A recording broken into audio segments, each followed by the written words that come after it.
جنید بغدادی رحمت اللہ علیہ کے زمانے میں ایک آدمی تھا جو مشہور ڈاکو تھا، اور وہ اپنی اس بری عادت سے باز نہیں آتا تھا۔ کتاب میں لکھا ہے کہ اس کو 16,000 درے لگ چکے تھے، کبھی 100، کبھی 200، کبھی اتنے درے لگ چکے تھے، اور اس کے باوجود، اتنی مار کھانے کے باوجود، وہ اتنا پکا تھا کہ چوری نہیں چھوڑتا تھا، ڈاکے مارتا تھا، حتیٰ کہ اس کا ایک ہاتھ بھی کاٹ دیا گیا۔ تو اب اس کا دوسرا ہاتھ باقی تھا، وہ ایک ہاتھ سے بھی چوری کیا کرتا تھا، ڈاکے مارتا تھا۔ لوگوں کے اوپر اس کی ہیبت بیٹھی ہوئی تھی، اس کا نام سن لیتے تھے تو لوگ کانپنے لگ جاتے تھے کہ ہم تو اس کے سامنے بھی نہیں جانا چاہتے، اس کی شکل بھی نہیں دیکھنا چاہتے۔ وہ ڈاکو ایک مرتبہ جنید بغدادی رحمت اللہ کے گھر پہ آ گیا رات کے وقت۔ جنید بغدادی رحمت اللہ نے کچھ کپڑے اور ایسی چیز کوئی منگائی تھی رزق حلال تجارت کی نیت سے، تو گھر میں پڑے ہوئے تھے۔ وہ جب گھر میں دیوار کود کے آ گیا تو اس نے سوچا کہ چلو میں یہ 2-3 گٹھڑیاں اٹھا کے لے جاتا ہوں۔ اب اس نے گٹھڑی تو باندھ لی، لیکن ہاتھ ایک تھا، اس کو اٹھا کے لے جانا اس کو مشکل نظر آتا تھا۔ تو وہ ڈاکو انتظار میں تھا کہ مجھے کوئی ہیلپر ملے اور یہ گٹھڑیاں میں اٹھا کے اپنی جگہ پہ لے کے جاؤں۔ اتنے میں جنید بغدادی رحمت اللہ تہجد کے لیے اٹھے اور وہ اپنے گھر کے صحن میں آئے، تو ڈاکو نے ان کو دیکھا، تو ڈاکو سمجھا کہ یہ اس گھر کا کوئی نوکر ہے اور یہ اٹھ کے آ گیا ہے۔ تو ڈاکو نے اس کو بڑی سخت آواز میں کہا، ادھر آؤ اور یہ گٹھڑی اٹھا کے میرے سر پہ رکھو۔ تو جیسے اس نے روب سے کہا تو وہ بندہ آ گیا اور اس نے آ کے اس کو گٹھڑی اٹھا کے سر پہ رکھنے میں مدد کی۔ تو ڈاکو سمجھ گیا کہ میں جو کہہ رہا ہوں یہ میری بات مان رہا ہے، تو میں اپنے سر پہ کیوں گٹھڑی رکھوں، اسی کے سر پہ رکھوں۔ تو پھر اس نے کہا نہیں میرے سر پہ مت رکھو، تم اس کو اپنے سر پہ اٹھاؤ۔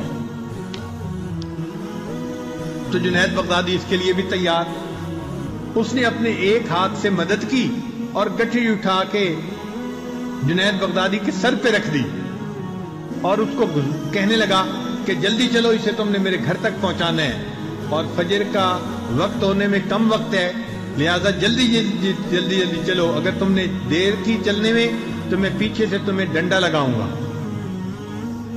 اب جنید بغدادی اپنا مال اپنے سر پہ رکھا ہوا ہے اور اس کے گھر کی طرف جا رہے ہیں۔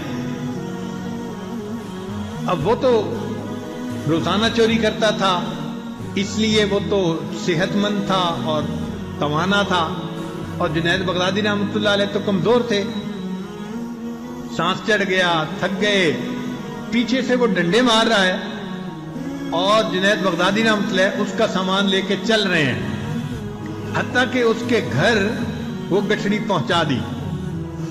جب گٹھڑی گھر پہنچ گئی تو ڈاکو کو تسلی ہو گئی کہ آج میں نے کچھ نہ کچھ مال چوری کر لیا۔ جنید بغدادی واپس آ گئے۔ اب وہ بندہ جو ڈاکو تھا وہ آرام سے رات کو سویا۔ اگلے دن اٹھا تو اس کے دل میں خیال آیا کہ میں نے ایک گھر کے نوکر سے کام لیا تھا، کہیں وہ نوکر میرا راز فاش نہ کر دے، میں ذرا جا کے پتہ تو کروں۔ تو اس نے سوچا میں جاتا ہوں اور اس گھر کے قریب جا کے دیکھوں گا، اگر تو وہاں لوگ زیادہ ہوں گے تو مجھے پتہ چل جائے گا کہ یہ تفتیش کر رہے ہیں چور کے بارے میں، اور اگر خاموشی ہوگی تو مجھے پتہ چل جائے گا کہ اس نوکر نے میرا راز فاش نہیں کیا۔ چنانچہ وہ چلتا چلتا جنید بغدادی کے گھر کے قریب آیا۔ وہاں آ کے اس نے دیکھا کہ لوگ قطار میں آ رہے ہیں اور اس گھر میں داخل ہو رہے ہیں، اور آنے والے سارے لوگ وہ ہیں جن کے چہروں پہ نور نظر آتا ہے، جن کے چہروں پہ سنت نبوی نظر آتی ہے، اور جن کے چہروں پہ نیکی نظر آتی ہے۔ وہ بڑا حیران ہوا۔ اس نے ایک بندے سے پوچھا آپ لوگ کہاں جا رہے ہیں؟ اس نے کہا تمہیں پتہ نہیں، یہ گھر ایک بہت بڑے شیخ کا گھر ہے۔ اس نے کہا اچھا، کیا اس شیخ کو میں دیکھ سکتا ہوں؟ اس نے کہا ہاں دیکھ سکتے ہو، میرے ساتھ آؤ۔